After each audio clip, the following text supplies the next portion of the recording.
What's up, you filthy casuals? Welcome to the Casual Shenanigans Gaming Podcast, a podcast all about the irreverent love of gaming. I'm one of your hosts, Jeremiah, and tonight I'm joined by James. What's up? And Joel. Hey. Dave is not here tonight. This is actually, I believe, the first episode Dave has ever missed. He had a perfect 150 episode streak. But he's taking the week off because he's working on the Fallout 4 mod contest, and he's been just working himself to the bone over the past week or two. So he is sleeping tonight. He's supposed to be sleeping. Hopefully he's sleeping. If he shows up in chat, yell at him. But he's taking the week and resting, hopefully. But we're going to actually kind of excited to show you the mod stuff he's working on when he actually puts it out. It's a pretty awesome mod, and I kind of hope he wins. But other announcements. If you guys didn't watch last week's episode, episode 150, go check it out. We're super proud of that episode. It was an awesome episode. It was long. It was very long. We talked about retro games, what they mean to us, our earliest gaming memories. We ran you through how slow a bunch of old consoles are. We showed you some disgusting videos. And then Joel made a video game, and we released it for you guys last week. The Magic Castle of the Lost Knight. And if you go on our website, casualshenanigans.com, you'll see it up at the top of the menu bar, our game. Because the Magic Castle of the Lost Knight is too long to put into a menu bar. But it's there. Go check it out. It's free to download and play. We dare you to play it. You dares us to play it?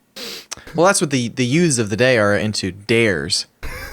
Sometimes double dares. We'll get into that later. Bryant writes into the podcast, casualshenanigans@gmail.com, just like you can, to be a part of the show, and says, I just finished The Magic Castle of the Lost Knight, or as the title window says, Casual Shenanigans the Game. It was fantastic. I had several laughs, especially at a weird stranger's expense. I put my many CSG skills to the test, such as looting like a James fiend, exploring every corner, and holding out for a sale for the DLC. I sincerely hope and wish you guys collaborate to make a sequel, and maybe even work on publishing this one. No. Speaking of which, I was curious, have any of you ever considered going into professional game development business? As always, keep being awesome. Dave has. And that's actually kind of why Dave is working on mods this week, is Dave likes game development. Dave is a full-time 3D artist in his day job, and he really likes that stuff. So I don't think any of the rest of us are interested in it, are we? Well, he's busy working on Half-Life 3.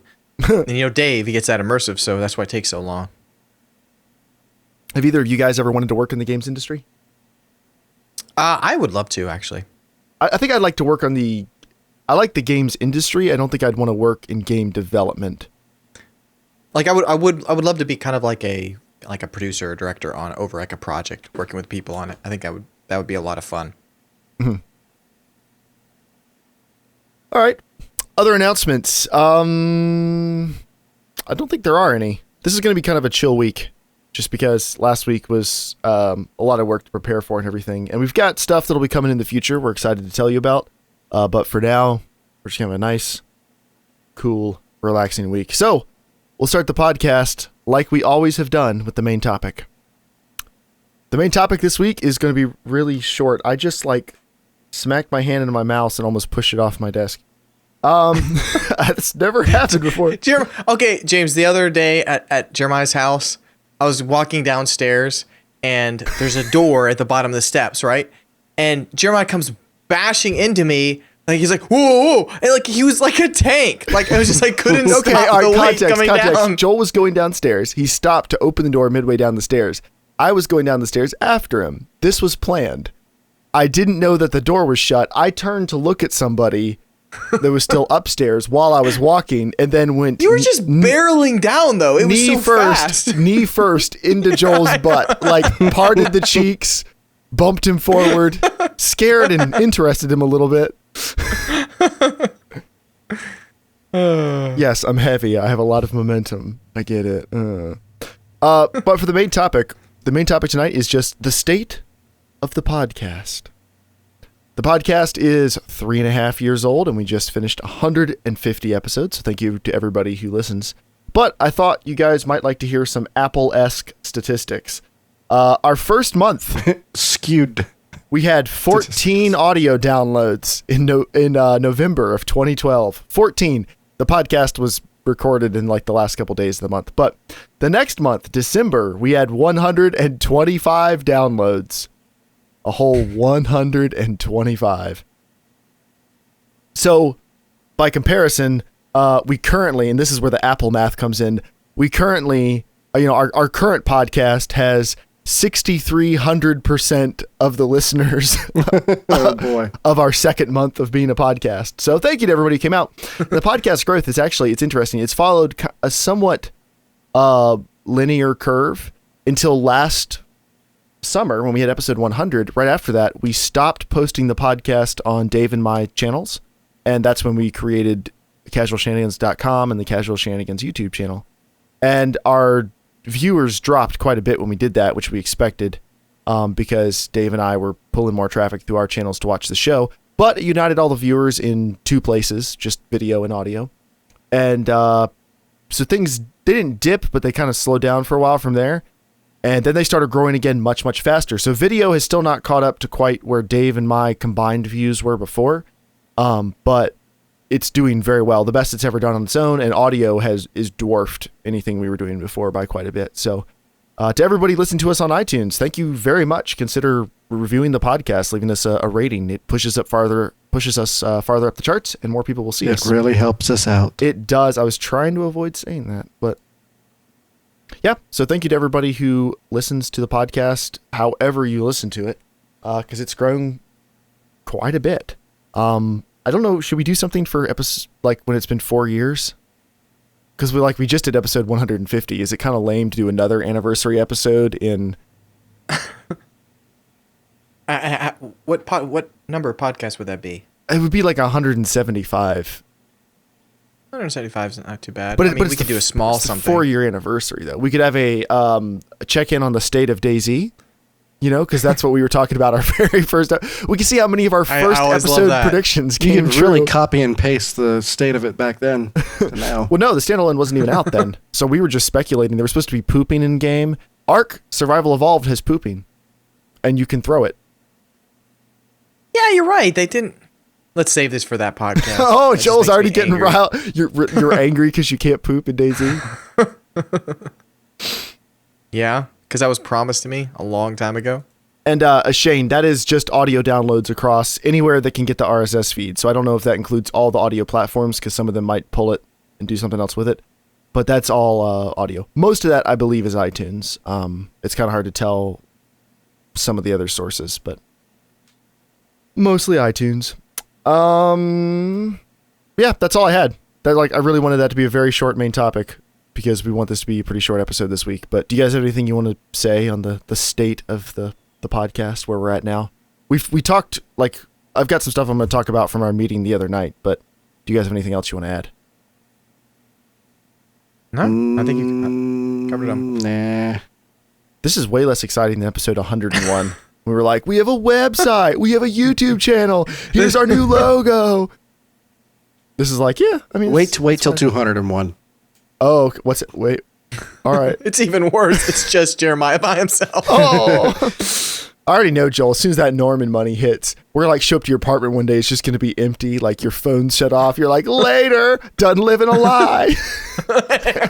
Done living a lie. No, we met on Tuesday. We had a little admin meeting, and we are getting together in a couple weeks. And this is the lamest sounding adult thing ever. We're going to get together and have a vision retreat. I'm the only one who's called it that. And we're going to talk That's about. why it's lame. You didn't have to call it that. And we're going to talk about the future of the podcast. No, we had a really good meeting. Brainstorming weekend. A synergy seminar. We talked about a lot of things about what we can do to kind of take the podcast. It's growing in a really healthy way. It's not where we want it to be, but it's growing in a really healthy way, and we appreciate everybody who's listening to it. And we have plans for how we can kind of kick this thing up to the next level, hopefully. So stay tuned. We're not going to announce anything concrete because then you can hold us to it. But we're just going to kind of throw it out there. We intend to kick this thing up to the next level, and you'll be hearing more about that in the next little bit. Also, not committing to a time frame.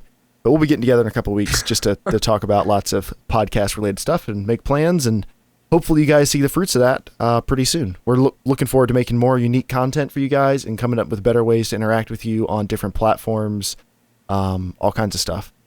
Joel may or may not be managing the Casual Shenanigans Snapchat account soon. If you guys request it, he'll probably do it. I was actually looking into it today, but You make custom there's filters? only like I can only log into one, right? Like you can't have multiple accounts on Snapchat. I don't. Got to get 2 phones like you're a pimp. Well, there we go. Problem solved. Is it possible to manage a Snapchat account from a computer? I don't know anything about Snapchat. No, I don't think it's on. I don't think it's on just on like desktop or anything. Do you have I'll look into it. I'll just make it my primary account. No, don't you dare. Do you have an iPod Touch you're not using or something? That would probably be the cheapest way to do it, is just make an account and then get like an old busted up iPod Touch with a camera. Well, I'll come up with a username and password that's pretty easy, and I can just swap between it. Okay. For all my hours of Maybe the username could be Snapchatting. like Casual Shenanigans. That'd be super We should probably awesome. talk about this offline. No. Here, let's dive into this now. What type of passwords do you think would be like really good ones? I used to do admin 123 or If we just do some kind of 123. combination of all 4 of our names. What's a Luigi board? Luigi board? I don't know. Ultra just asked in chat, will you be using a Luigi board, James? Because Oh, a Nintendo Seance. All right, never mind. I'm behind the curve here. that's okay. It's my fault for looking at chat. Chat's such a waste. All right. That's the state of the podcast, guys. Stay tuned. We got exciting stuff coming up for you in the next couple months. And hopefully the little Casual Shenanigans family is going to be growing. But now, it's time for the news. We're not pregnant. We're not growing that way. Oh, please no. All right. It's time for the news. News time. Joel, what do you got for us? Okay, I am super excited about this. Have you guys played Limbo? No. Yes. I've played like 30 minutes of Limbo. Okay. That's it. Not enough. Time. I've owned it 4 times somehow. 5, I think. What? Do you have it like on your phone? Phone, PC, PS3, PS4, Xbox. Xbox One, and PC. What? Why do you buy? Because they keep games coming on every- free. They keep giving him to us just for to free. me. Okay. Look, okay, I'll take it for free. Anyways, so the creators of Limbo have been working on a game for a really long time, and the game it's called Inside, and it just came out on Xbox One, and it comes out on PC the 7th, so just a few days. I am beyond excited for this. The reviews are just like out the door, yo. They're seriously, they're like nuts. They're like insanely positive. Like there's tons of just 10s across the board for this game. I'm really excited. I will always say is do not look up the game at all, like for story wise. Apparently it's just kind of mind blowing. Like there's a lot of like Limbo did a lot of stuff halfway through the game where it just kind of like really messes with your mind and just like just ideas, and it was very interesting. So I cannot wait to play it, and it's just exciting to see that the reviews are just phenomenal because I've been waiting for it for a very, very long time. This was not even So on my I'm excited to radar. play it. I didn't even know they were making another game. You probably saw the trailer when it came out. It was very I don't super remember saying melancholy. anything about it. Honestly. It was at I think 2 years ago at E3. I think it was. Oh. But like, anyways, it was a short little E3 gameplay clip, but it was just super moody and yeah. I can't wait to play it. So I'm be doing that on the 7th. So. Oh, it's not out till the 7th? Well, it's on Xbox One right now. Oh, It's is it coming It's to on Limbo is an PC and Xbox. Yeah, PC Xbox. also? Yeah, it'll be on PC as well. Yeah. So I don't think it'll be on PS4 for probably gotcha. about a year. Oh, okay. What? Because that's the same thing as Limbo was on Xbox 360 for about a year until it started being ported over to PS3, PC, etc. Something like that. It wasn't on PS3 for a long time. That's interesting. Shane says it was shown as a teaser at E3 this year during the Xbox conference, I think, too. I don't remember that at all. Maybe, Yeah. was it like in the hype reel or something? It might have boy. been. They had a longer section, the one before that. Oh, no, I was downstairs for their indie showcase. I probably missed it. Okay. Well, next thing is the Radeon RX 480. People have been excited about it for a while. There's been lots of rumors swirling around about it, mostly caused by the internet hype train. All AMD promised was really competitive entry-level VR performance for $200. So the reviews are out, and it's pretty positive. So the RX 480, for anyone who doesn't know, is going to be $200 MSRP for the 4 gig model and $240 MSRP for the 8 gig model. It's very power efficient, 150 watt TDP, and performance is pretty dang good. So there's 25 different websites have done reviews. So kind of an aggregate of those reviews. And I'm reading this off of PC Gamer's site. I tend to trust them pretty well. There's some places like Polygon who don't know how to test hardware. But PC Gamer does a pretty good job. And it looks like this card lands in most games somewhere between the 970 and the 980, which is like perfect. That's about what AMD had kind of hinted at a while ago. And for $200 to $240, that's awesome because the cheapest 970 is still selling for $260.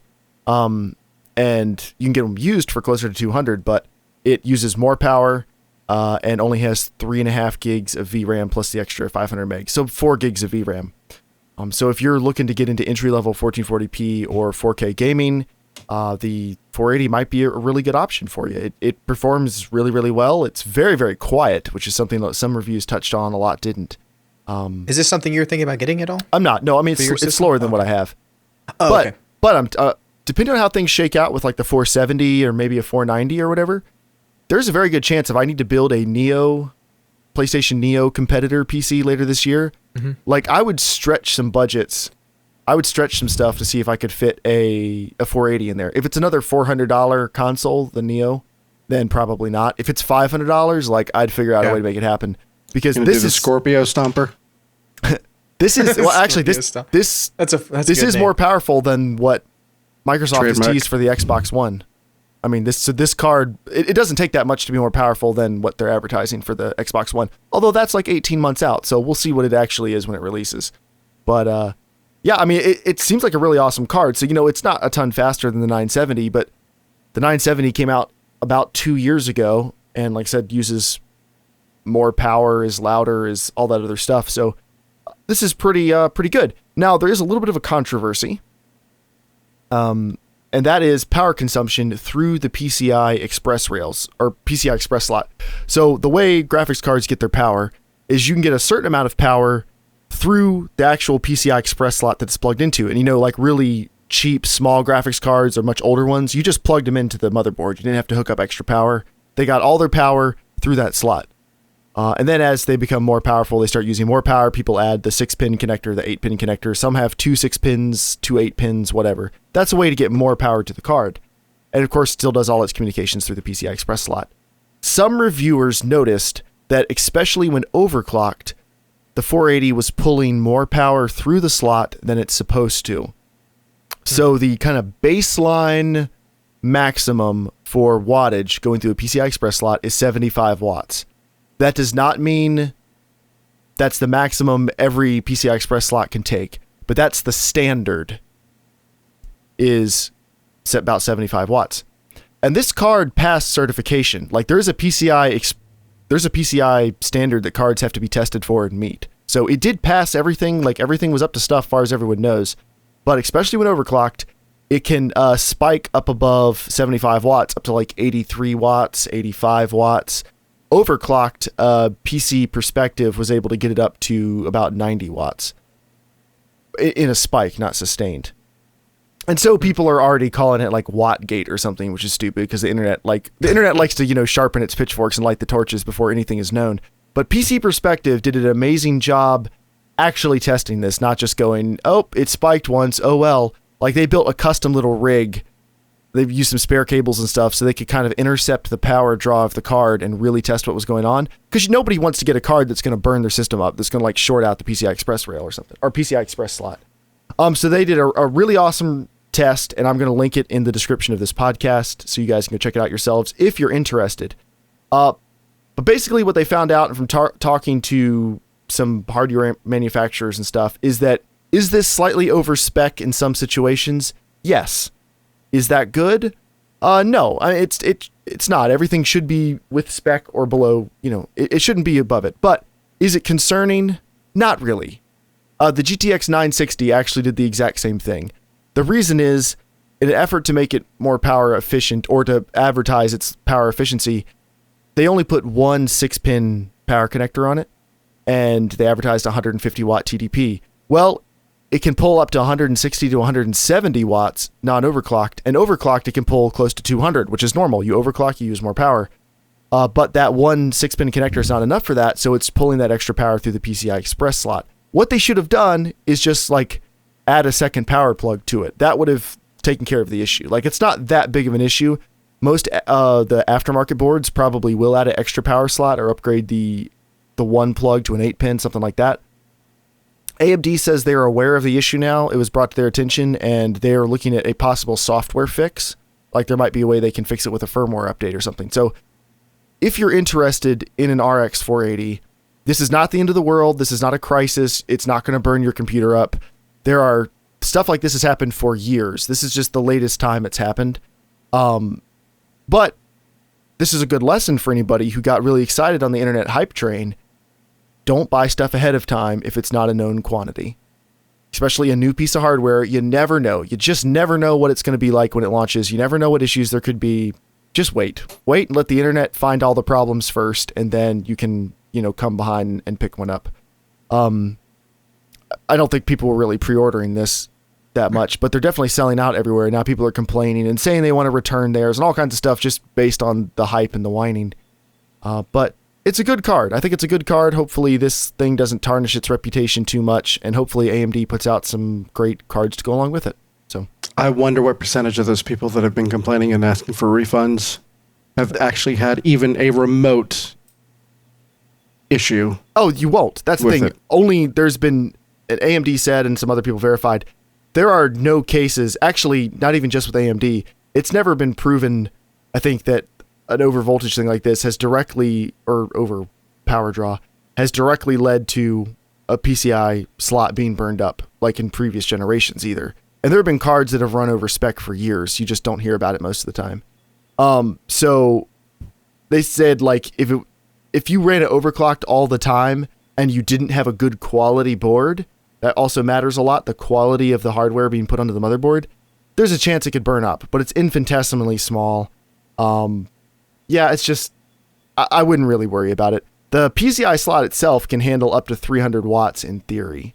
So it's not like it's automatically going to burn it up. But if you have a really cheap motherboard and stick a 480 in it, you are running a slightly higher risk until they get this sorted out. It'll probably get a firmware update soon, but stay tuned. We'll let you know if anything else, what other news there are. I think it's a pretty promising card, and it's going to be probably be our go-to recommendation for people looking to get into 1080p gaming. For about the same performance or a little faster than a 970 for a good chunk less money. Like if you're looking to build a $500 to $800 PC, this is an awesome option. But anyway, that's enough of that. So Steam sales going on right now. People are buying lots of games. I've bought lots of games. Some people Jeremiah's buying lots of games. I'm buying lots of games. Expect lots of off-the-wall random Potato Masher videos coming soon. But some of those games, actually a collection that I bought, is the Bioshock collection. And along with it going on sale, we got some cool news this week, didn't we, James? We got some really cool news, and I'm actually surprised that we didn't get it during E3, given Take-Two's announcement that they were going to be at, the conference in a big way. But we are getting a full Bioshock collection for the PS4 and the Xbox One, which includes remastered versions of 1 and 2, and apparently Bioshock Infinite's good enough to not really be remastered per se. I mean, it's what, a 2013 game? 2012? Yeah, they're just getting like the better texture, right? Like the higher resolution bump, right? Than from the PS4 or PS3 version. I was looking up for details. Is there anything else that talks about any other features added, like outside of just like is it going to feel like you're playing the PC game, or is it going to be a little bit more like Skyrim? Either adding updated a little bit lighting or things like that. Nothing has been, and okay. I would imagine they're doing a little bit to it if they made the point of mentioning that they're not remastering Bioshock Infinite for the PC because it's essentially the best quality version. So I'm assuming that the version of 1 and 2 that they had on the PC probably gets some kind of bump. That's just I'm excited. My guess. I'm excited to replay 1 and 2. I never played 2 because it was made by another developer, and a lot of people said it was like good if you really love Bioshock, but it wasn't incredible. Yeah, it's actually really good.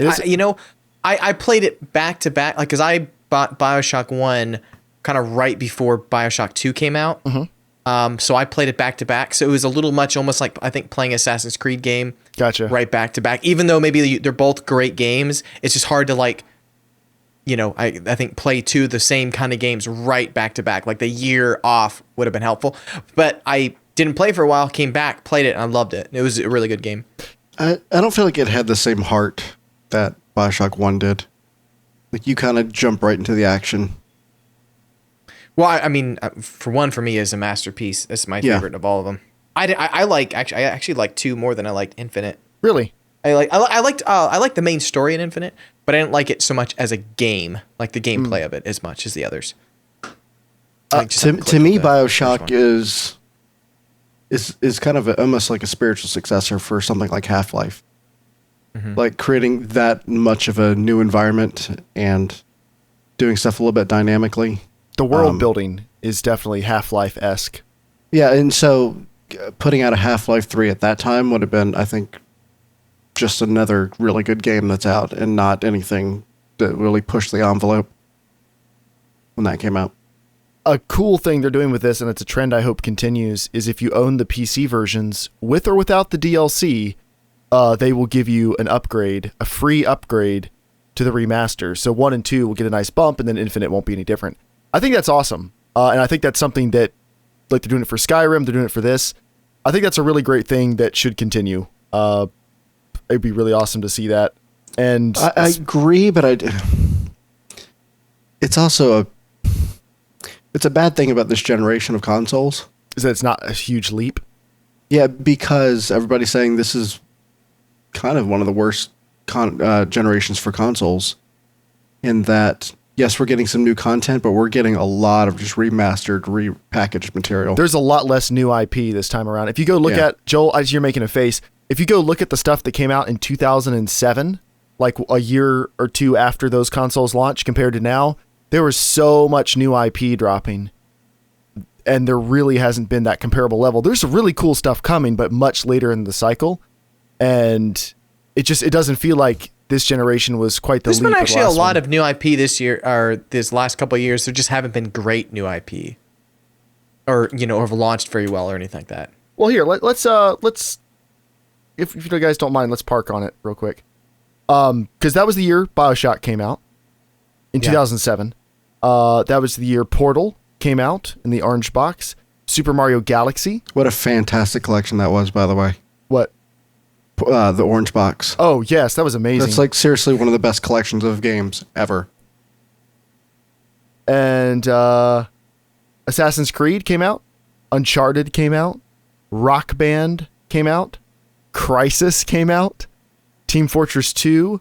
Modern Warfare, which you can pretty much look at as a new IP in the way that it completely rebooted that franchise and turned it into what it is today. Let's see what else. Yeah, the orange box, so Half-Life Episode 2. Mass Effect, Halo 3. The Wii edition of Resident Evil 4, that's not that cool. Dirt, Motorstorm, Forza 2, which is the Forza that kind of turned it into what Forza is today. Let me see. A few more. Oh yeah, and God of War 2, I think. Was that 06 or 07? I think that was 07. I mean, I guess that's not new IP, but but I mean that was yeah. I mean that was a lot of new IP in 1 year of franchises. What about the next year? That are still around. When did the PS4 or PS3 come out? 2006. Mm-hmm. So we're 2 years into the PS4 now. We're almost 3 years in. Okay, so what came out after that? Gotcha. Okay. At this point in the cycle, I'm trying to find something. There's a lot of articles written about 2007 because it was such a big year. I'm trying to find. We got Half-Life, or we got Fallout 3. Was that 2008? Yep. Grand Theft Auto 4, which is not a new IP, but it was a big bump in the game. Mm-hmm. Dead Space, Left 4 Dead 4, or Left 4 Dead. I'm sorry. Got the next Gears of War. Fable 2, which was a big game at the time. Super Smash Brothers. I wouldn't say Bad Company was a big game. Yeah, I've listened. For 2014, we had The Last of Us. We had The Last of Us remastered. Is that the remaster? Yeah, Oh, sorry. yeah. My bad. Because that was a last gen game. Yeah. That's not helping your cause. That's. I'm sorry. There was other gems like the You're right, Nathan man. Drake collection. That came out in 2014. Gosh, it feels like The remaster like came it out in just 2014. That was one of the first games. The regular yeah. game. So I guess it was 2013. yeah, it was so, 2013. Yeah. Yeah. Well, I don't have anything for that. Well, you tried. I mean, well, okay. So I guess we had Destiny. We had Alien Isolation. That was that was all new. That's existing IP. Yeah. Yeah. Destiny's not. Alien is. Yeah, I guess, yeah. I mean, it is. But, nothing has really been done with it for a long time. I feel like that was any good. But. Point being, Yeah. I think James is right. I think it's awesome that a lot of these older games people can go back and play. But it's another reason I'm excited I'm doing this series on the Potato Masher where I'm looking at some of those older games, because I think if you own a PC, there's no reason to buy remasters of a lot of these games. Like, everything was already HD back then. Textures can be a bit lower resolution, so like there's, it's not I have just a list, by the way. installing and playing it of You wanna what? hear a list? Games that were remastered. Oh, okay. You have it in front of you? Yeah, it's not the full list, but here's This is on to the PS4 and the Xbox One? Yep. Last of Us remastered, Devil May Cry Definitive Edition, Final Fantasy Type 0 remastered, GTA 5 remastered, Tomb Raider Definitive Edition, Diablo 3 Ultimate Evil Edition, Dead or Alive Last Round, God of War 3 remastered, Oddworld's Ape Odyssey New and Tasty, Metro Redux, Injustice Gods Among Us Definitive Edition, Warriors Orochi 3 Ultimate, Borderlands 2 Handsome Collection. I can't even pronounce this one, so I'm just going to skip it. Dead Nation Apocalypse Edition, Dark Souls 2 Sins of First Scholar, Final Fantasy XX2 HD Remastered, Devil May Cry 4 Remastered. What else? That's all that I have on this list. Dishonored, remastered. Yeah, Dishonored. What's it Edition, called? whatever they're Darksiders 2 Definitive Edition. There's been a lot of these. I just looked up the PS3 remastered. There is a lot of them. There's a lot more than I thought there was too. We're having a lot. I think we have. I don't think we have any more remasters, honestly, than a lot of the others. I think we just don't have as many new games too. Like here's just for PS3: Assassin's Creed Liberation HD, Beyond Good and Evil HD, Celdam in HD, Devil May Cry HD Collection, Dragon Ball Z HD Collection, Dynasty Warriors HD Collection, God of War Collection, God of War Origins Collection, Grand Theft Auto San Andreas HD, Hitman HD. Let me just stop you, Shadow though. of the Colossus. Yeah. Those came really late, though. Yeah, I know that. I mean, these weren't like launch titles for the new system. This was like years after they had been out. Then, like, I think the PS4 had been out or PS3 had been out for 5 or 6 years when some of those collections came out. Mm-hmm. As They were like opposed to- cash-ins as people started to get tired with the console generation. They were just which I'm ways to- okay with that, but when that's your lead off, like we got the Uncharted collection, Nathan Drake collection. I think we're in just a very interesting, time of games. Because I mean, we're not really in people aren't making games that take a year and a half to make anymore. You know what I mean? Outside of just small indie games, but then those take forever because they're usually made by one or two people. That are a kind of passion project. So it's like every game we have is supposed to be the next mind-blowing thing with like unreal, like ridiculous textures and lighting and full co-op and online, So I think honestly things are just going to keep slowing down. I don't think it's ever going to get back to how it was, like ever, because the games are just honestly way too big unless they somehow come out with a new pipeline of just how to do it. But there hasn't been a faster way of creating assets that are this like complicated, like just for like Uncharted 4, the amount of animations for such simple things in the game is just ridiculous. I think it was like 350 animations for Drake for a certain thing compared to like 35 or 60 of the last game, and so what's the next game? Does he need to have 500 animations, you know, or 500 or 600? I mean, I guess should it jump up that much for just the ones for ricochet bullets when he gets near, you know? It's kind of crazy where it's like, yeah, I'm excited to see all that, but I think that is going to be a longer wait for every single game. I mean, if you track all of Bethesda's games, it would be 2 to 3 years for a game. Now it's 3 to 4. Now it's 4 to 5. So I'm thinking that Skyrim is going to be a full probably 6 to 7 years. They're not even working on Skyrim right now. Or you mean the next Elder Scrolls? Elder Scrolls 6, yeah. Yeah, I think so. I think it's interesting for console owners. I'll say that. For people who primarily play on a console. Because, you know, numerous people have talked about, like, is this the end of console generations as we know it, if we're getting the Neo and the Scorpio and whatever? Is this turning into, like, the cell phone industry where you'll have new updated versions coming out every couple of years? And if they're all on the same x86 platform, I mean, that's pretty possible. Like, it'd be easier than it ever has been. So in that case, I don't think it's a bad thing, but I find it was interesting. So, you know, I'm hearing or listening to a lot of industry people talk about the leaked stuff about the Neo and the Scorpio and everything like that before anything was officially announced. And of course, the Neo still isn't officially announced. And a lot of primarily console-focused journalists and consumers have seemed to be somewhat upset about the Neo because there's a lot of worry about, if I keep my PS4, am I going to be getting a substandard version of the game? Like, if this new one comes out, are people going to optimize for that? Am I going to get the short end of the stick? Am I still going to be able to play all the new games? It's concern because this is kind of a new, unique situation. This has never really happened like this before. I have a feeling they're going to go the route of PC. Like more dumbed down settings where you don't get to pick your settings. They're just automatically picked. Well, what I think is interesting is, to me, it seems it's such a weird thing to be concerned about because as a PC gamer, primarily PC gamer, you know, there's not that feeling of, oh, this new graphics card came out. How could they do this to us? Like, why would they do this to us? Oh, my old stuff junk. Like, no, it's like you upgrade whenever you want to, whether you can afford it, whether you want the nicer stuff, whatever. You upgrade when you can't play stuff anymore or you feel like it, depending on your budget, your desires, the games you play, things like that. So if someone comes out with a new card, I feel like most PC gamers are excited, like, oh, cool. That's like new crazy fast card. Think how cool that card is. A lot of people are like, I ain't gonna spend $600 on it, but like that's pretty sweet. Like, have fun, guys. And I think consoles are gonna get to that point where it's like, you know, or let's use iPhones as an example if you're gonna use cell phones, where, you know, they'll come out with iOS 7 and it works on the iPhone 4, 4S, 5, 5S, whatever the generations are. So, you know, on the 4, it's going to be a little bit slower. You may not get all the newer features that are on the 5S just because the hardware doesn't support some of the software features they've added. But, like, you're still going to get the core experience is still going to be there. But if you have a 4S, it's going to be better. You have a 5, you have a 5S, it gets better and better. And I think we could potentially get to that point with consoles where it's like, oh, I've got a PS4. Joel has a Neo. I'm playing at 30 FPS.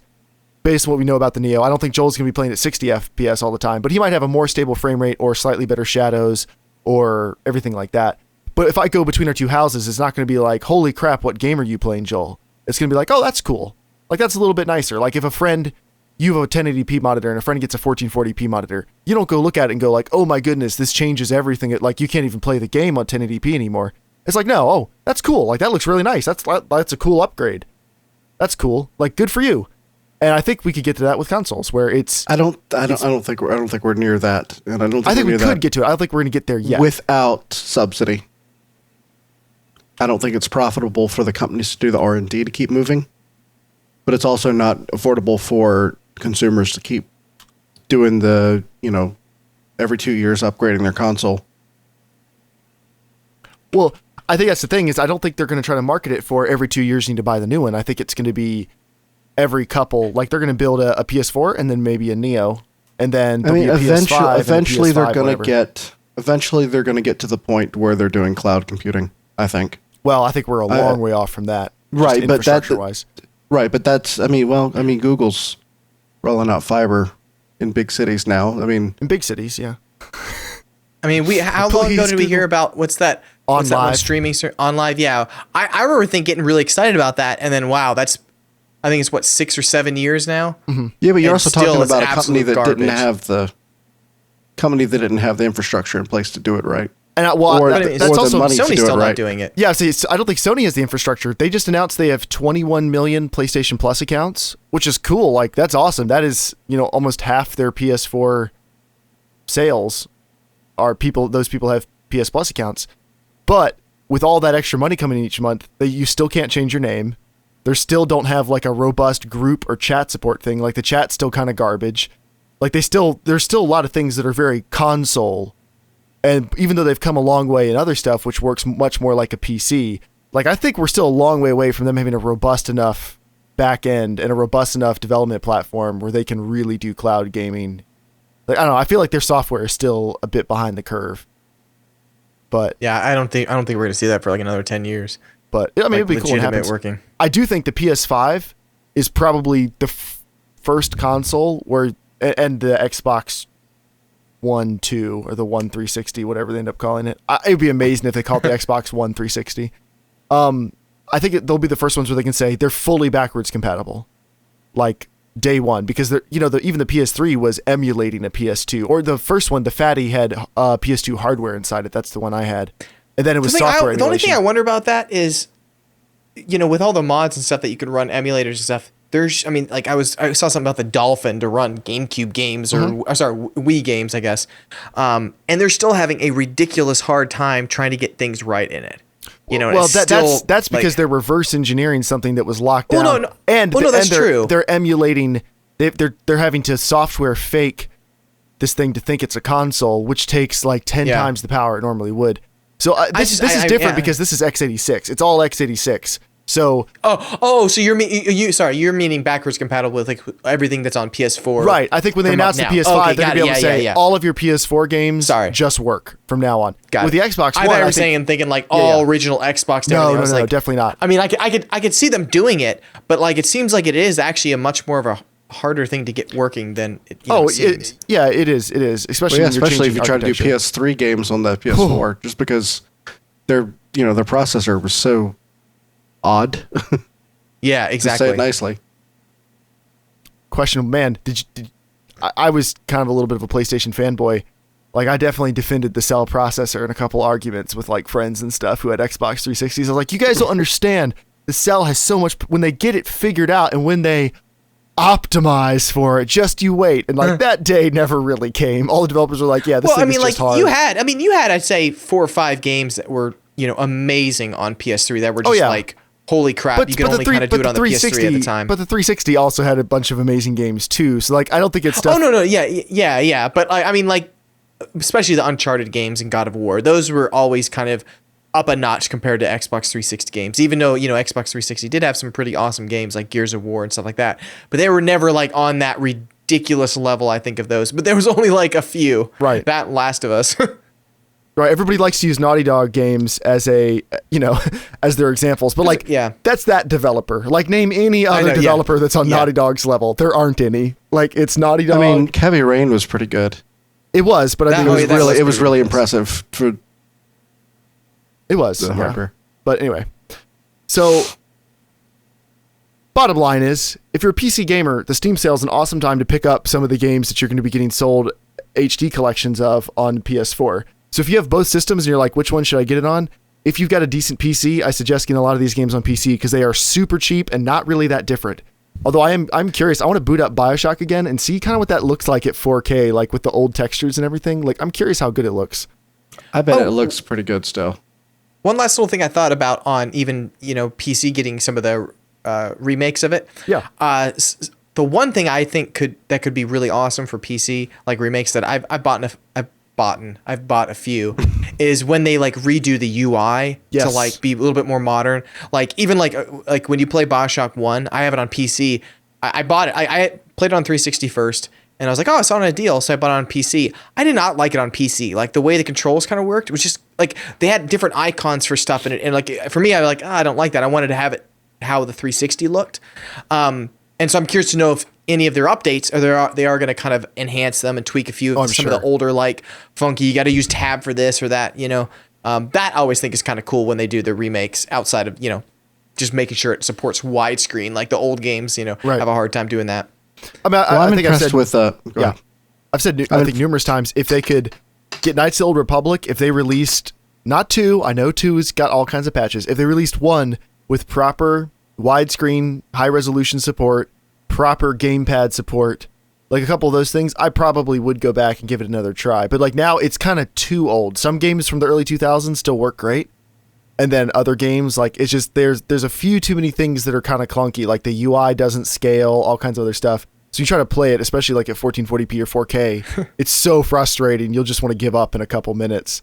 So I'm excited about I stuff played like it on that. my laptop, so I couldn't really have it at high resolution, so it was just fine. I actually played it in 4:3 mode too on it. That's the only mode you can play it in. Yeah. One quick thing on the Bioshock bundle. It is coming, the collection is coming with the director's commentary on Bioshock from Ken Levine.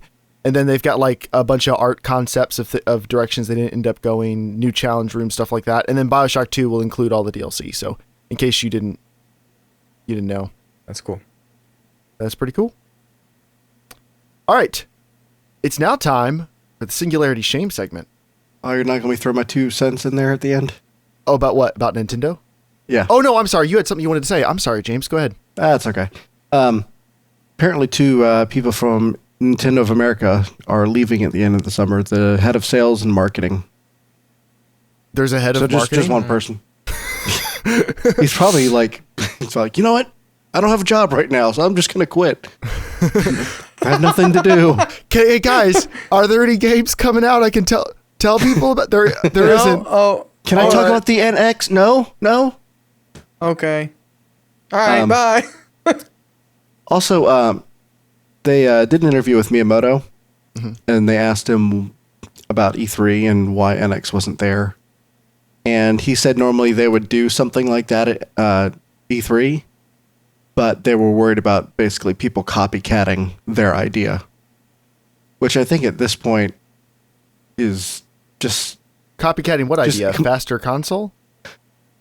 I don't know. Whatever their gimmick is this time, they're worried about people... Seriously, whatever the gimmick is, I don't think they're worried Sony and about people Microsoft are going to look at it and go, oh, a detachable touchpad screen that costs twice as much as the repackaged GameCube hardware they're selling. Cool. Stop the Neo. We got to hop on this train. Like, no, they're not going to do that. Nobody's going to copy them. I mean, I have a feeling it's not going to be as amazing as people think, but it would be really cool if it was actually something like, holy crap. Because, I mean, the 3DS and when they came out with the DS too, I actually rewatched the keynote when they revealed the Nintendo DS. That was honestly pretty amazing at the time because it had built-in Wi-Fi, and there was like nothing for that price level that had Wi-Fi like that easy to. And they could do the local. There was Wi-Fi nothing network else to compete with at that time, though. That's true. But they came out on front, and then also with Wii, with their motion controls, they ruled everything for a freaking like 10 years almost. So who knows? I mean, I doubt it. I mean, the way Nintendo's going now. They ruled the bargain bin of schlocky pump and dump crappy motion control games. Like they had like 5 good ones, and then they had all the garbage exclusively. Cool. I know, but still, I mean, I don't have high hopes, but man, just like I think it would be awesome too, dude. GameCube was my first console. I want to like be so excited. I want to be like, yes, Nintendo, come on back, make something awesome. I love when Joel goes into his rants of, man, if Nintendo would just come out with a system with like 32 gigs of RAM and like the fastest processor. Joel, this is the company 2 terabyte hard drive. They kicked off their Zelda live stream with 45 minutes of handheld Pokemon. Do you honestly think the NX is going to be good? I'm just dreaming. I know it's not going to happen, but let a man dream, all right? Don't take away his hopes. Anyway, all right. What do you guys think is going to happen? It's going to release, and what's the gimmick going to be? It can't just be another touchscreen controller. I think that would be. I think it's going to be a dockable handheld of some. Like I think it's going to be. But they're rumored to be releasing a handheld system next year too. I think there's going to be some integration between them somehow. Like I don't know. What other gimmicks could there be? Like VR? No. I mean, what Nintendo game do you want to play in VR? Like what? All those heavy first-person games they've got going on. There were some patent things for adding 3D to 2D TVs. So if they did something like that, I guess that could be an interesting gimmick to actually make their a 2D image look 3D. in the way that the 3DS does. Right. But that's not like new technology though, unless they've come up with some incredible way to do it. Well, I mean, you don't see any TVs that do it without glasses. Right. The technology is out there, but it's not a consumer product. Mm-hmm. The Wii U gamepad pissed me off the most because it made it always inferior for everyone else playing a game with you. It didn't seem like, hey, here's a peripheral where here's a gamepad you can get as an accessory to the Wii U. It always felt like, hey, I'm playing with the good controller, you're playing with the Mad Catz controller. Like, that always frustrated me. It's like, and they never actually got it to work to have two gamepads playing at the same time. So it's like, yay, it's now $90 a gamepad, And I think Nintendo, I think, has always been a place where everyone comes together to play a game. And I think Wii U really broke it apart because, yeah, everyone has old crappy Wiimotes again playing a game, So I don't think they're going to do that again. Like, I don't think they're honestly going to bring back everyone around the screen, but that would amaze me. But pie in the sky, what if they freaking come out with holographs? Holograms? What if it's just holograms? What is holographs? Yeah, holograms.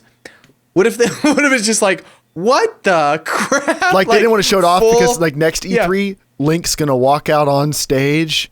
I think, what if it was like so insane? Like suck at HoloLens.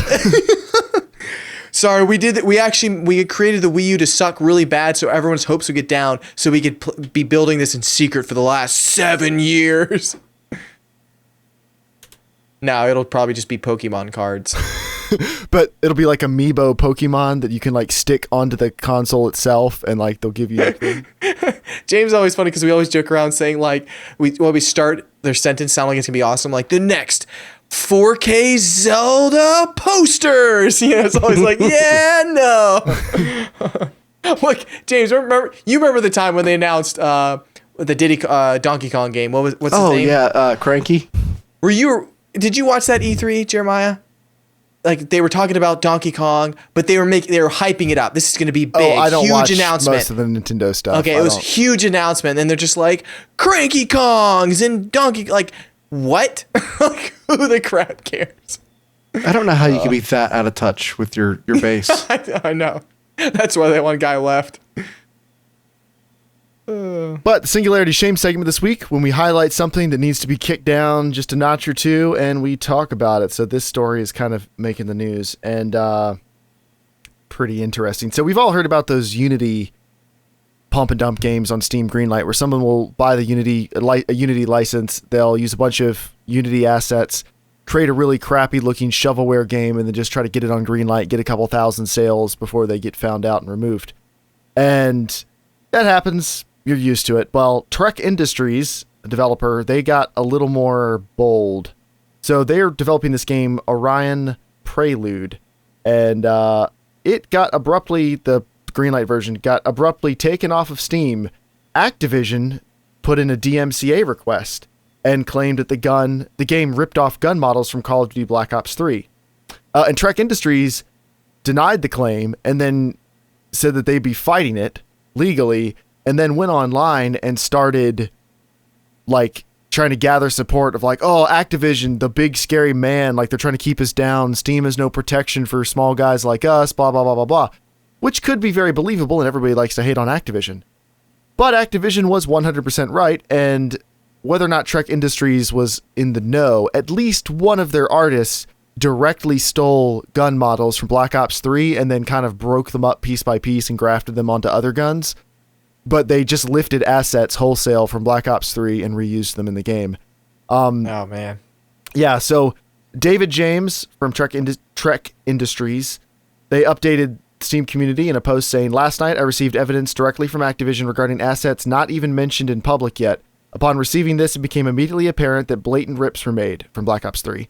While the artist offered to remake any assets at no cost, he has been now fired immediately upon learning this. This will slightly affect production. I'll get into that later. So, and now I think it's back on Steam, and Orion Prelude is back up with a patch that removed the offending assets. So, kind of interesting.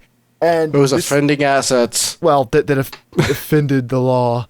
And that's a little bit of a lesson to people. When you hear any sort of sob story on the internet, anything else like that, calm down, put down the torch, Put down the pitchfork. Just wait, because the internet is great at finding out the truth about something. If somebody's lying on the internet, they will tear you to pieces. And without fail, within a day or two, usually the actual truth comes out, and you can get mad about something then if you want to. Hopefully it was just this one artist and it wasn't the entire developer. They are a remote developer, so everybody works remotely and they just collaborate. So it seems pretty likely that everybody wouldn't quite be as up in the know on what everybody else was doing. I love that there's probably someone on the internet that took the guns out of both games and like probably ripped them all apart and like found piece by piece which gun they all go to. All right, it's now time for mail time. Mail time. You can write in to be a part of the show at casualshenanigans@gmail.com, just like Angus Warrender said. He said, "Hey guys, you probably don't remember me as a first-time writer from episode 150. My earliest gaming memory was Morrowind on a Windows XP computer. As nice as it was to be featured on the show, you did mispronounce my name, calling me Angus Wanderer. Despite that name sounding like a badass Elder Scrolls character, it's actually pronounced Warrender. Just letting you and all your listeners know I am not half as awesome as that name suggests." I think you should change your name. Yeah, honestly. I mean, Angus Wanderer sounds pretty great. Or it just sounds like a cow name. I gotta I find named my it dinner. Angus Free Range. Get a slice of that Angus Warrender. I mean, that would be a cool ass name though, Wanderer. Yeah, it's Yeah. good.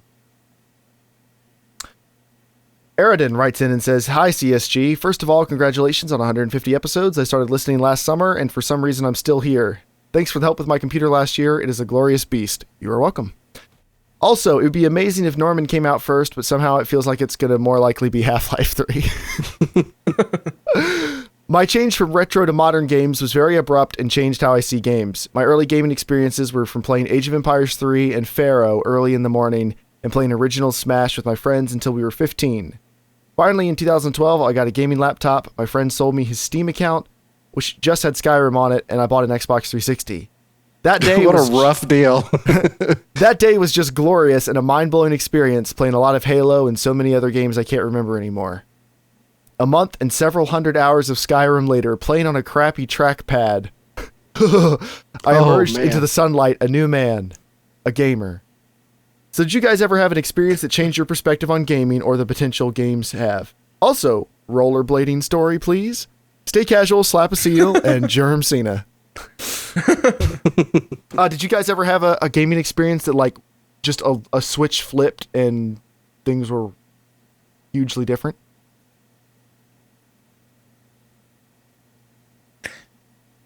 I would say Knights of the Old Republic was one of the first RPGs I got into.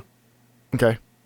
Like, I was just into the action adventure type games, and that was something that I just played nonstop, and then I just had to play RPGs from there on. Ocarina of Time was the first one for me.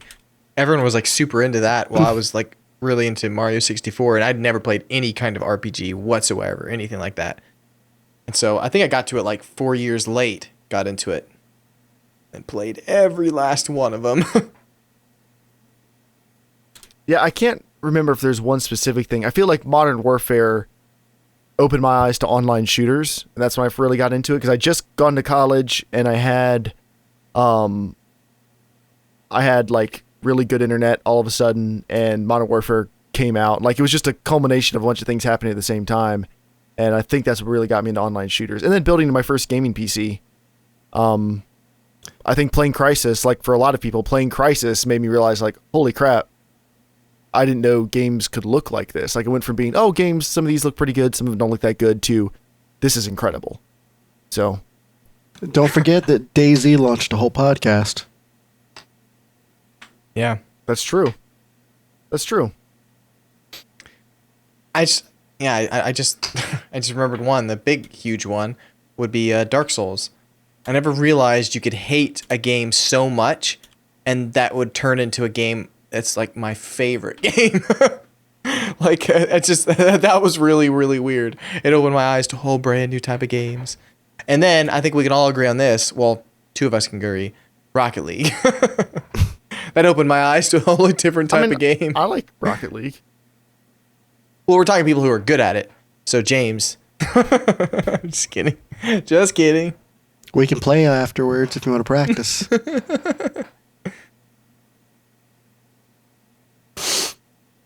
Any more Any more news? mail?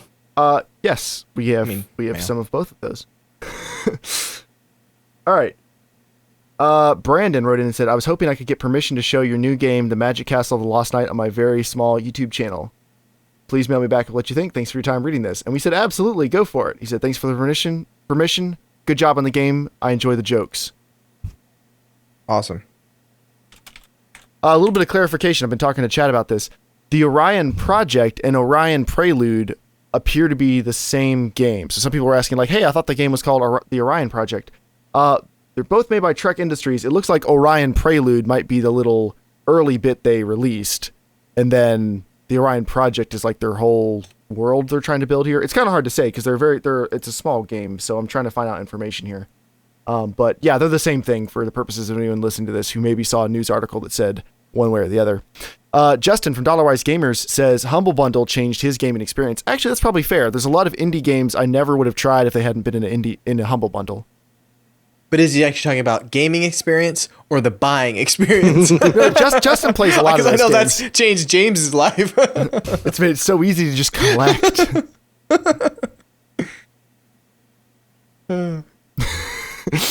You've had I could throw in a bad GameStop joke here, but I'm not going to. Nate wrote in and says, watching episode 150 brings back so many good memories. I grew up and still live in a small community, less than 10,000 people. The first console I ever had new was an SNES. After that,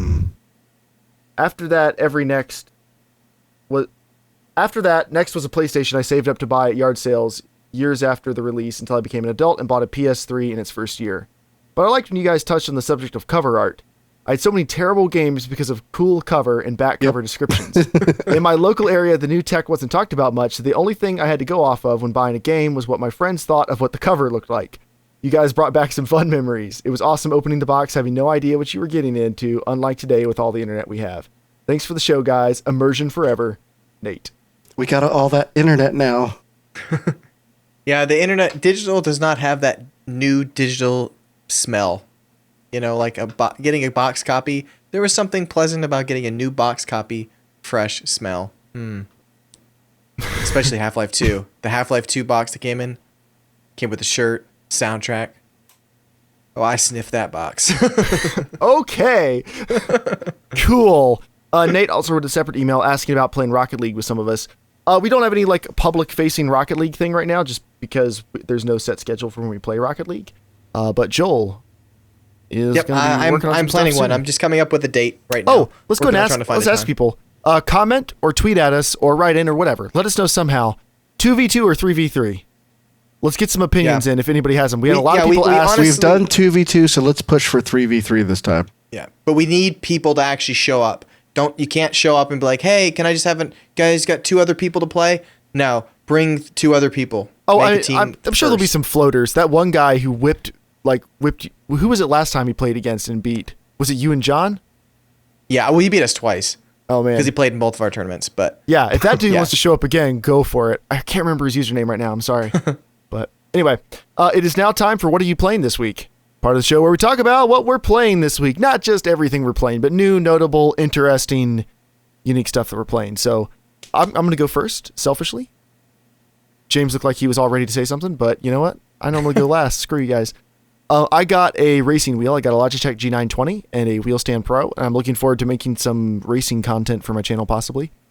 And it's kind of funny. I was not really expecting this. There's the normal like learning curve of, oh, this wheel is tiny. This is vibration doesn't feel like driving an actual car. Kind of getting a feel for how it all feels. And wow, that's a beautiful sentence right there. Get a feel for how it all feels. One thing I wasn't anticipating was how hard using a manual transmission was going to be.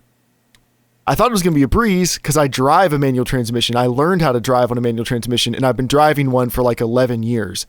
So I was like, no big deal.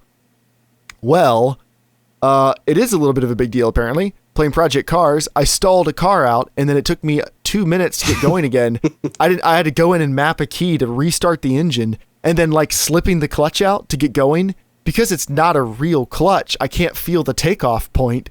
So like I'm trying to pop it. Eventually I just gave it like 2,000 RPMs and just popped it and just rolled. And I don't know, that was kind of cool. But like the stick shift, just having to work that back and forth, it's interesting. I don't know. I enjoy it because you can drive a lot faster. Like I can engine brake and do speed downshifts and do all kinds of stuff. It's kind of cool, but at the same time, it doesn't really feel like driving a real manual transmission, and it's actually been a big adjustment for me. But other than that, I'm practicing up Dirt Rally with an automatic transmission.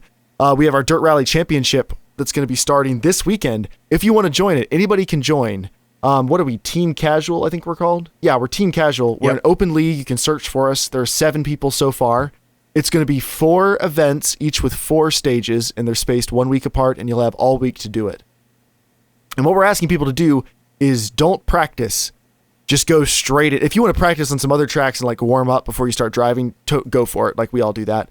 But when you actually go to do the stages, don't run them a bunch of times ahead of time to get good with them. Just drive them like a real rally race, just with your co-driver yelling stuff at you.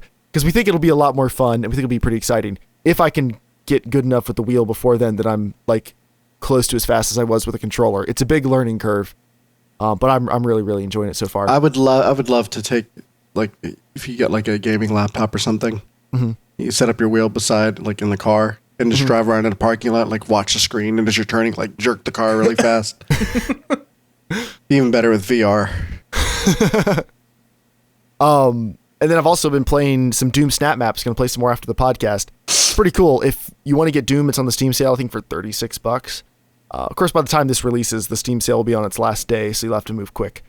But the Snap Maps are pretty much the create a map, create a mode feature for Doom. And there was one we played last week, Joel. It was a demon fashion show. That was the name of it. So we were like, okay. And we figured it was going to be like some weird setup and then we just shoot, the monsters. No. Like it has like colored lights and everything and a runway set up. And then the first little demon walks out and goes, oh, that's a nice color. And then it just walks all the way to the end, turns around and like it throws something on the screen like a good evening look. And then the demon like saunters back in and the next one comes out. It's like, it really was a fashion show. But there's a lot of other like survival wave-based stuff that looks like Left 4 Dead, survival horror, like all kinds of cool things. So it's going to be pretty fun. We're pretty excited about it. If you have Doom, play some Doom Snap Maps. You have some friends you can play with. It's pretty cool. But that's mostly what I've been playing. I've been playing some more Witcher and stuff like that. But James, what do you got? So I beat Witcher 3. The vanilla? Yeah. What'd you think? I loved everything about it. My goal is to go back and before I even do the DLC, see if I can find every location on the map. Just to get as much out of the main game as possible, and then do the DLC. 800 hours later. How many hours did it take you to beat it? About 40. I mean, and I'm surprised because I was doing quite a bit of secondary quests and contracts. But I got to a point where I just decided I wanted to beat it. Yeah, and then you can go back later and just fill in all the other stuff. Which in hindsight, it kind of sucks because you do lose the interaction with some of the main characters. Spoiler alert. If you beat the game, you're not going to see the main NPCs from the game. It just kind of rolls back some of the stuff as it was before you started your last quest. So that was a lot of fun. So I've actually gone back and started playing Witcher 2. I played it a long time ago on I think Xbox, and it just The Xbox version wasn't that great. It wasn't. And it's been fun to play, but man, the character models look so much different. Oh, 3 is better, like in every way. The mechanics also, like the hitboxes for everything are so much better. Like just even trying to loot something, you have to like get like the perfect spot to pick it up. Whereas 3's got a little bit wider grab. But it's still fun. It's just different. I think we're going to have another Witcher cast here, probably at some point to talk Blood and Wine, because Debbie's beat The Witcher 3 and Hearts of Stone, and now she's in Blood and Wine. And John is making awesome progress through the regular campaign too. Like, it's kind of cool that a couple of you guys who didn't play it last year are now getting on it and really enjoying it. We'll have to talk about it again once you're done. It'll be fun. We'll have to do it after I finish listening to the audiobooks. Ah. Now, I with just all started you guys' listening chat, to Last Wish. What? all your chat with saying remasters and stuff, would it not be cool to see a remaster of Witcher 1 and 2, even just to have slightly similar combat as 3? I was saying, Just That's not even a remaster. That's a remake. Like That's a remake. that would be awesome, though. It would be awesome. yeah, Just that'd be great. to play, because I would love to play 1 and 2, but it's like the mechanics are just so painful, I think, for me to try to play those, especially now after I getting put a taste a of 3. ton of hours into 1. I had 40 hours into 1. I got to a part, then it was so insanely hard, I couldn't get past it. First I got to a PC part where I was only lost. RPG I ever beat was The Witcher. Wow. It kind of sucks they haven't released their modding kit that they were talking about doing at one point. Because I bet you fans would be remaking some of this stuff in the Witcher 3 engine, game world, all that type of stuff. Like, it'd be really cool. There's just so much potential with that engine. I'd love to see what other people could come up with. But that'd be a ridiculous task, remaking the first 2 games. But man, it would be fun. Maybe one day we'll get a trilogy, you know what I mean? That would be pretty awesome. That'd be pretty amazing.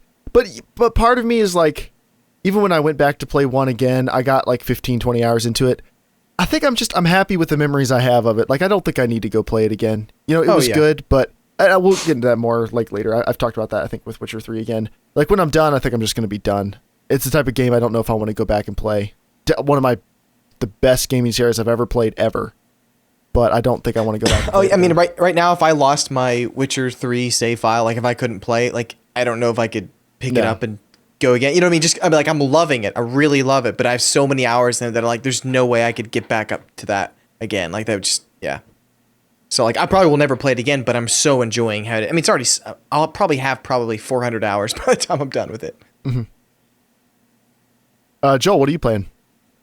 I've played 18 hours of Twilight Princess. I borrowed John's Wii U. How's Norman? How's Norman going?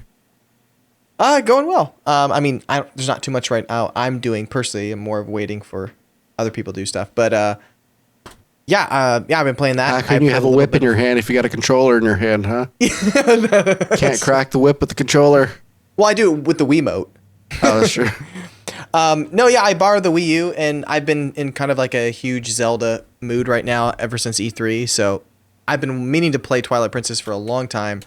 So I was like, sweet, I'll play it on HD. And it's so good. I think this should be the game that you should play if you do attempt to play another Zelda game. Wait. Jeremiah.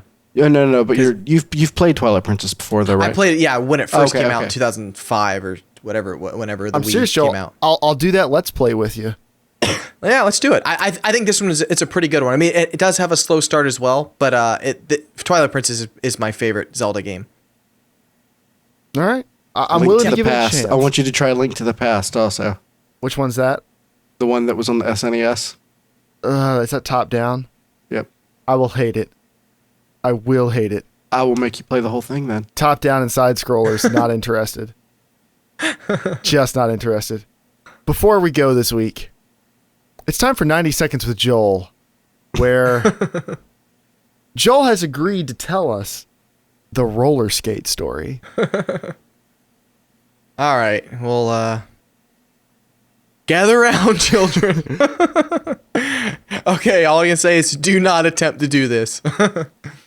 Okay, so I told Jeremiah, Dave, and James, or I told them this story already, but I'll try to rehash it again. The roller skate story is my cousins, they had an awesome pool they had access to. And so we go swim with them all the time. And anyways, you weren't allowed to really bring anything into the pool area. Like you'd have to like actually use their own like I want to say like floaties or tubes and things like that. Like you had to use everything from there. You weren't allowed to bring your own in. Well, I smuggled something in because I was curious about something because I think we had just watched 20,000 Leagues Under the Sea just recently. Mm-hmm. So I kind of wanted to be like, what age were you? What age were you? Let's see if 24, 12 or 13. All right. Just set the stage here. Yeah. And I wanted to explore. So you were like the age where you're starting to think about dating and stuff like that, right? Yeah. Totally. Just curious. Yeah, pretty much. Well, in homeschool, you didn't think about any of that.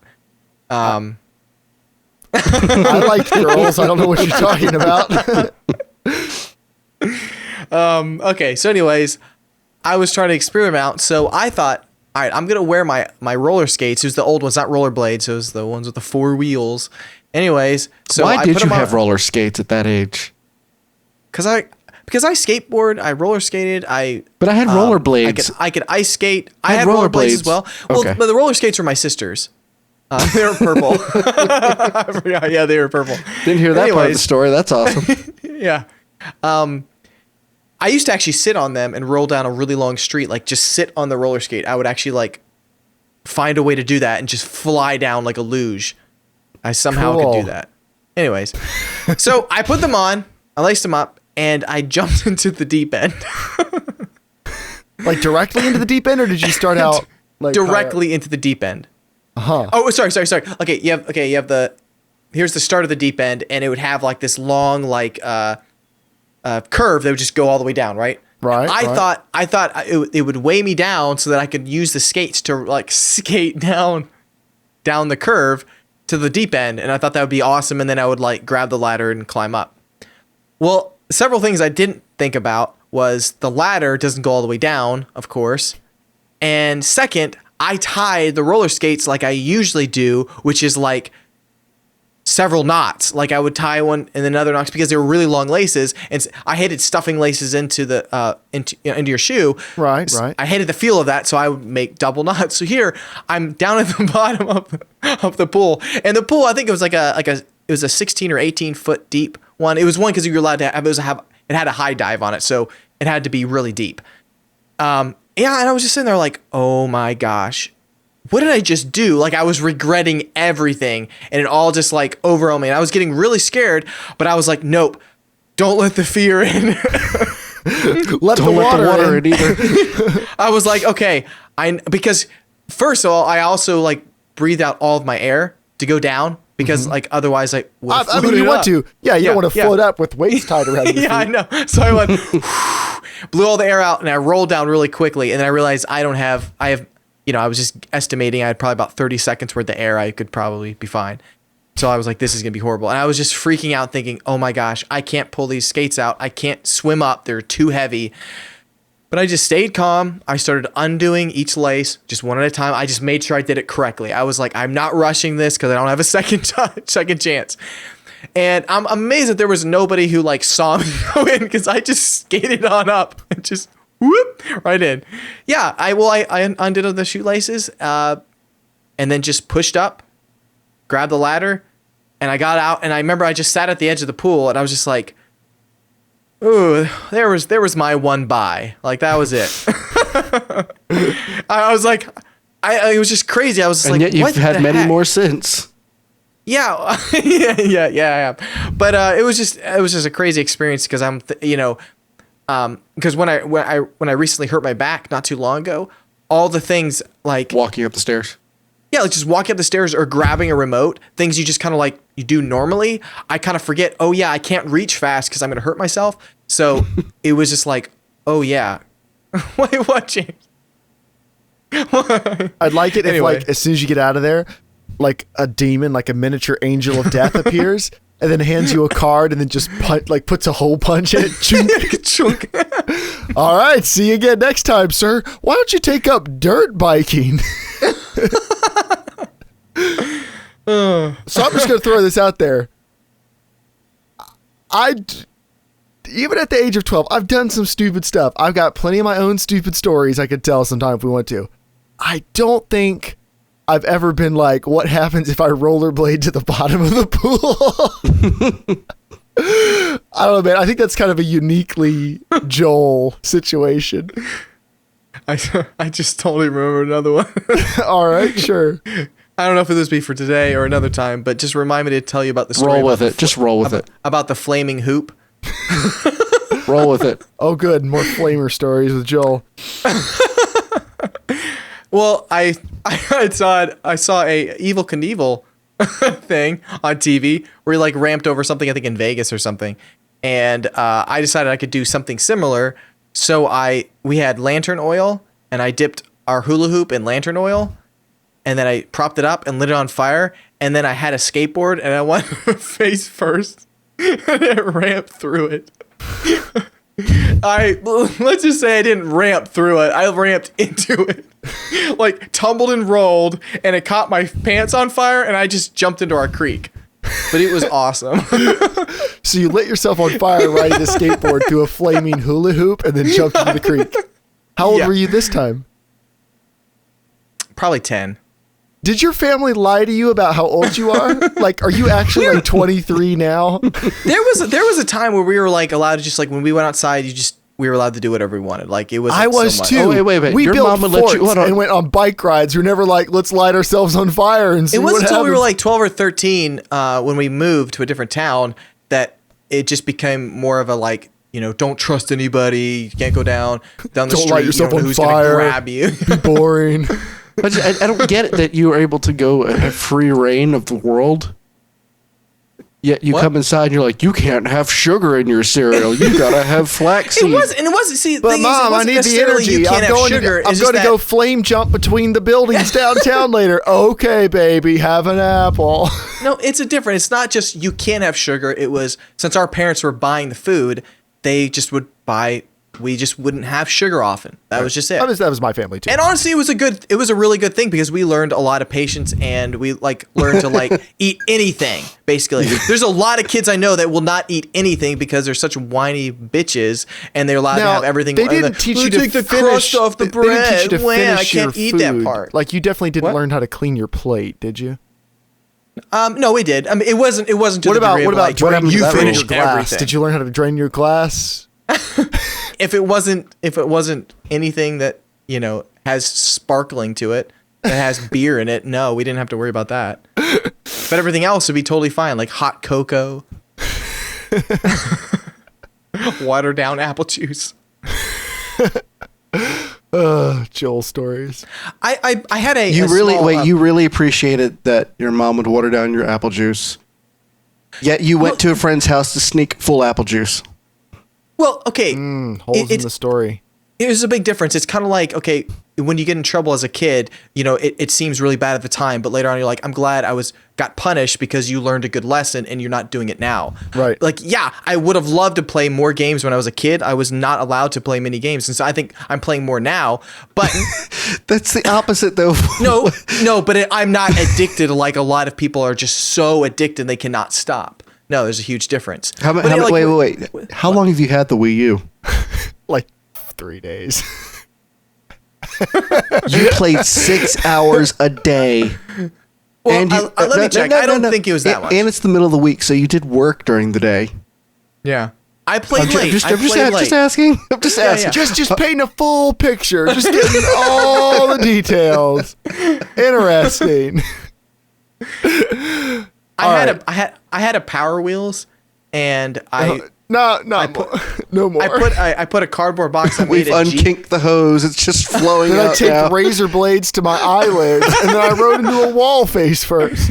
I put cardboard all around, and I built into a little mini Jeep. It was a pink Corvette too that we got for free. It was a Power Wheels, but my brother and I, we rebuilt it, like we fixed it up and made it work. I made my own air conditioning. I had a fan inside of it that had air conditioning tubes, and you could have it on low or high. I had a radio inside it. I had G.I. Joe little like trigger gun things that would shoot out if you pulled little like strings and stuff. And the reason why I built it is because our area where we lived had so many gnats that we hated going outside. So I built this. It was like had like plastic wrap so I could see through windows. You don't even want to know how old I was when I did it. 15. I was like 15. Joel, I had a real car when I was 15. I worked full time. I didn't learn to I drive. was in until college. I didn't get my learners. I think till 17. I think 17. I think. Are you kidding me? Yeah, I didn't go for a long time. It was like it was either towards the end of like I was almost 17 or it was 17. I honestly I don't took the remember. practice test like 25 times, and then I couldn't get my learners the day I was eligible because that was Easter. The next morning, I was there at like 9 in the morning. I aced every single question, and I got my license. Like I had my hours done like almost immediately. Like I was so excited to drive. I've been looking for. I was reading car parts My dad catalogs. wouldn't take me. When I was 12, I was reading like car parts things, excited about the Prelude I was going to build. I was going to have me a mean tuner Prelude. Why would Joel build a Prelude when he's got a Corvette? That's true. He does have the Barbie Dream I'm Corvette. like driving with it, and I got the little G.I. Joe thing. Joel, Like, were you really riding around the yard when you were 15? Come on, Joel. 15. Dude, I love creating things. I like inventing stuff. I built tons of stuff. Yeah. I just simply don't care. There's no like cool factor like, oh, I gotta do something else like smoke because that's what all the cool cats are doing. I wasn't smoking. Barbie dream It's car. not I mean, that's a smoking weird or spectrum, the Barbie Joel. Dream Corvette, Joel. There's multiple stages to being a teenager. I know. There's a middle ground called puberty. Where you don't want to sit in the Barbie Dream Corvette anymore. With the car thing, I was always turned off by cars because of the Barbie Dream Corvette not really handling the way you thought it would. No, because my older brother and my dad were just so into cars, and I would just spend hours just holding a light doing that, and that was my childhood. Literally, always outside doing this, fixing cars. For me, I hated it. I got sick of it. So that's why you tried to drown yourself and set yourself on fire. Everyone my age at the time were always like, oh, just can't wait to get a car, just drive off, and then you end up finding they're drinking and they get in trouble, and that's all I'd hear about. They're always just doing stupid stuff. For me, that never interested me. That didn't sound like fun. I didn't have any reason. There was an area I wanted to drive to or go do, so it was never a thing. It was only till college that I was like, all right, yeah, or near it, I guess, that I was actually, I want to learn. But it was never like, oh man, I can't wait to drive because I'm just gonna drive down the street and be awesome and go take it that. It just wasn't exciting to me. Riding a bike or skateboarding, that was fun to me. You clearly lived in a small city. I was like, I wasn't like, I want to drive, so just drive down the street and go drinking. I was like, I want to go to work and I want to go to school and be able to take myself to band practice and all that stuff. I used to walk to work. And okay, so you did live in a small town. Yeah. I mean, I was able to walk to work, so yeah. But one of the guys in my apartment, my first year of college, was from New York City, born and raised. And man, the concept of owning a car was really weird for him. You can't just walk absolutely everywhere. Our towns aren't made for being able to be walked. Some of them you can only walk get in like to a places. ditch. Yeah, there's nowhere to walk really. It's the road of the ditch. Anyway, that's the podcast. Thank you guys for coming out to Casual Shenanigans Gaming, a podcast all about the irreverent love of gaming. I'm so glad everybody knows about Joel's pink Barbie Dream Corvette. We're going to revisit this sometime. We will be back to the Dream Corvette. If you and I'll find I can't believe you just kind of slipped that in. Can we autocross the Barbie Dream Corvette? Autocross. Can we build you a driving simulator that's the Barbie Dream Corvette with your wheel and everything mounted in it? You can drink and drive now, Joel. It's safe. But anyway, if you want to be a part of the show, write into casualshenanigans@gmail.com, tweet at casualshaniga, go to our website, casualshenanigans.com, or find us on Facebook, YouTube, iTunes, Stitcher, Google Play Music, all of those places. Dogcatcher, Zune. Podcaster. No, not soon. Everywhere else, though. Thank you, everybody, for coming out. We'll be back next week with a more traditional topic and other stuff to talk to you about. But until then, stay casual.